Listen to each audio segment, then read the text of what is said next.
Stamattina è andato tutto bene.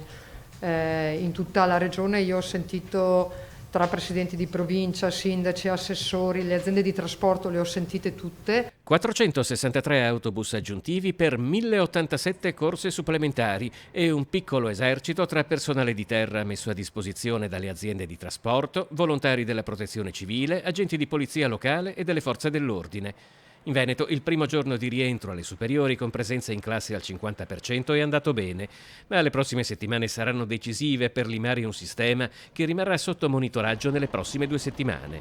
La domanda deve anche stabilizzarsi nei prossimi giorni, perché non è detto che la domanda sarà quella di oggi, potrebbe subire delle modifiche, perché potrebbe anche essere che magari i primi giorni ci sia più di qualche genitore che preferisce portare a scuola i figli. Comunque diciamo un esito positivo. Molte aziende hanno operato con un servizio al 50%, Treviso e Vicenza come se il rientro in classe fosse al 60% e altre ancora al 70%. L'obiettivo è arrivare tutti al 75%.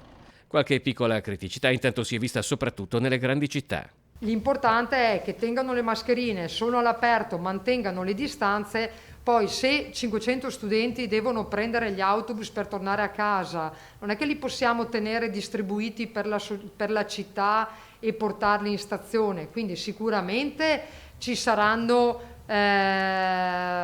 presenze massicce di studenti. L'importante è che stiano lontani. Rimane poi da valutare l'impatto che avrà l'aumento di autobus sul traffico. Ho avuto qualche ritorno, diciamo con qualche criticità su Mestre. Ho parlato con il direttore di ACTV, mi diceva che hanno avuto qualche... l'importante è che i ragazzi arrivino in orario a scuola, però molto probabilmente hanno avuto qualche ritardo in arrivo degli autobus.